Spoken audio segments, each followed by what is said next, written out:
I put around 50 to 60 hours into this beta.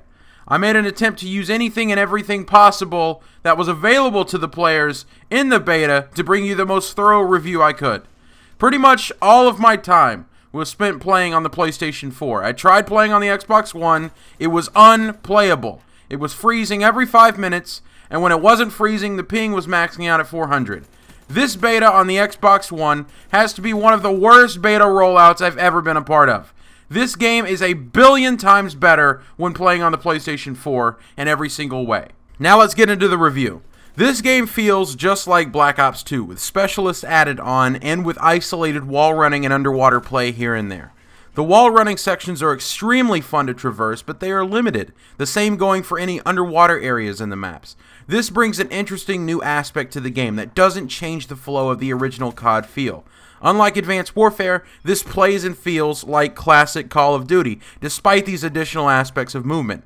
It's extremely easy to traverse both the water and wall running in this game, and I found myself doing both of these things without even thinking about it very early into the beta. The momentum-based movement system is near perfect. I really commend Treyarch on how well the system actually works in the game. It isn't like what Sledgehammer did with Advanced Warfare, where they added these ridiculously high and sudden boost jumps along with lightning-fast dashes, making multiplayer completely hectic. They integrated this momentum-based system perfectly, where you could traverse parts of the map that are designed for that smoothly while keeping your gun up ready for your next engagement. The gameplay is so smooth. Another thing I noticed right from the start is the vibrant colors. Advanced Warfare was a little dull in its colors. I felt like the game looked really washed out. The same goes with Ghost, with every single map in that game having a dark gray color palette. The maps in Black Ops 3 are vibrant. The colors pop, and aside from Batman's Batcave on Hunted, enemies aren't difficult to spot even from across the map. The maps in this game are fantastic. They are designed just how they should be. They are designed around on-the-ground combat with wall running and underwater sections thrown into isolated spots. They take their own place. They do not change how the game plays. You can jump up on a wall, see an enemy below you running the other way, turn towards the wall, and then change direction completely, running back the other way and take him down. Just trying to get crazy action movie-like kills like this is extremely fun to even try, and it's ridiculously satisfying when you're successful. We started out with 3 maps, Hunted, Evac, and Combine. My favorite by far being Hunted. We got a 4th map called Stronghold a couple of days into the beta that was a pretty good one as well, probably the best snow map I've played since Summit from BO1. These maps are designed very well with ground combat in mind first, any advanced movement is secondary. The maps are beautiful, my favorite, like I said, being Hunted, where there is this giant body of water in the middle of the map leading into a waterfall that I have fell victim to more times than I care to admit. Overall, the maps were great, and they are a ton of fun to play on.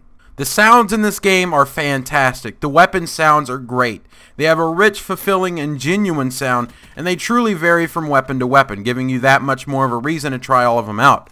The sounds of the kill streaks coming in are so awesome. A few of the best sounding are the Hellstorm, Wraith, and the Raps. Those little spiky rolling bastards sound creepy as hell when they scour the map for the nearest unlucky player to blow apart.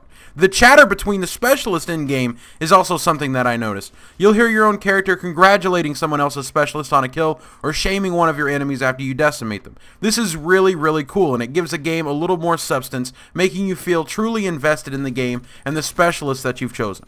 Specialists were without a doubt one of the biggest worries everyone had leading up to this game, despite maybe the advanced movement.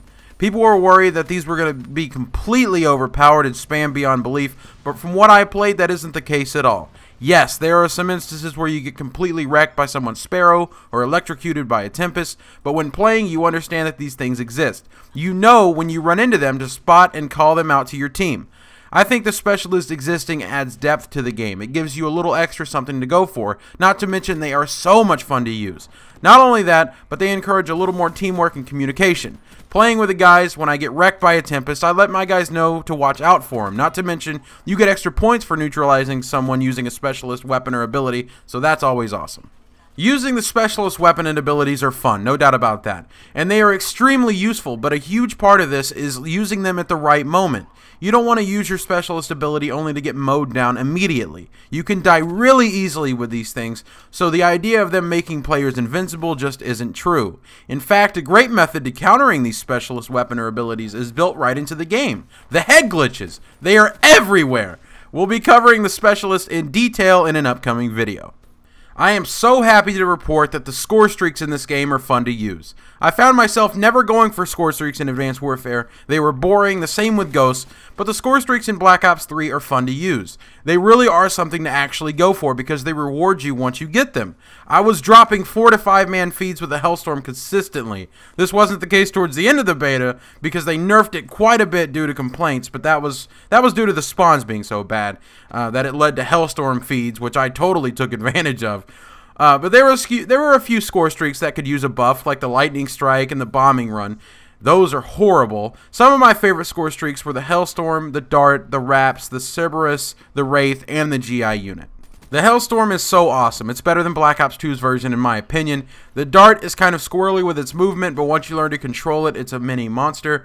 The Raps are these spiky meatball looking bastards that could be a little more agile because they are a little slow, but they roll in packs, so despite being quite easy to destroy, they still go to work. The Wraith is a straight machine, but it can be shot down easily as with any score streak in this game. And the GI unit had me in awe. You can call it in, and it drops down like a Titanfall Titan, except in an IKEA box. He gets out, and you can set him to escort mode, which makes him follow you around the map like a guard dog from Ghost, or you can set him on patrol mode, which sends him around the map, going Arnold Schwarzenegger Series 800 on everybody. I prefer the latter. Snipers are finally balanced, for the most part. When the beta was first released, a lot of people in the sniping community were really upset about how difficult it was to snipe. This being because aim assist for snipers was removed, which thankfully makes sniping a lot more difficult to do, but a patch came out a few days later making it a little easier to snipe, unfortunately. I just hope Treyarch doesn't give in and puts aim assist back in for snipers to appease all the crybabies who never had any skill in the first place. I mean, seriously, you snipe well in Black Ops 2. I have a water bottle on my desk that can do that. Another thing to note is that the patch that was dropped for snipers was also implemented to test the community's reaction. Other patches like skill-based matchmaking, some were saying, did the same. So Treyarch is trying to weigh out what we like and what we don't like, which is something Sledgehammer never did with Advanced Warfare. In review, here's the good versus the bad. The good. The classic Call of Duty feel is back, with wall running and swimming aspects that are fun, but don't take away from the classic playstyle. The weapons are balanced, with SMGs and ARs being at the top of the game. LMGs, snipers, and shotguns no longer run the show.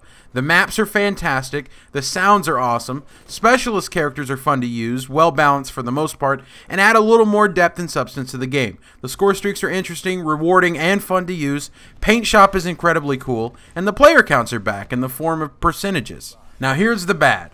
The beta had connection issues at first, but it's a beta and stress testing is expected. The hit detection isn't the best. The Black Hat is incredibly overpowered, allowing you to hack enemy score streaks, even the high ones. The pistols, primarily the RK5 3-round burst pistol, is way overpowered. Think B-23R from BO2, but on steroids. The maps are littered with head glitches. There is no option to sprint out of the reload animation. Going from standing to prone or vice versa seems a little glitchy. Paint Shop would glitch out, making it to where you couldn't see your creations on your weapons. And the spawns were god-awful. So obviously with this being a beta, there are a lot of bads. For now. But the point of a beta is to find glitches and imbalances within the game so it's corrected before release. So I am really happy that I got a chance to play this and experience it. This is the first time since Black Ops 1 that after a match was over, I wanted to stay on and play the next one. This is truly what we as COD fans deserved after this last 2 years, which in my opinion was a complete disaster. So, with that being said, my final verdict for the Black Ops 3 beta is a 9 out of 10. It deserves a 9 out of 10 because of how fun the game is, especially with the classic Call of Duty feeling being back and the integration of the specialists. What we all talk about in this community is how we have no fun playing Call of Duty. The fun factor is not there. Well, I can assure you, in this game, the fun factor is there and it keeps you playing. This game is a full 10 out of 10 when they get these minor game imbalances sorted out and tighten up the screws on the server end, making the connections stable for everyone. Thank you guys for watching, and I hope you guys enjoyed the video. Leave a comment down below with what you thought of the beta. I'll see you guys on the next video. Llama Legion, stay awesome.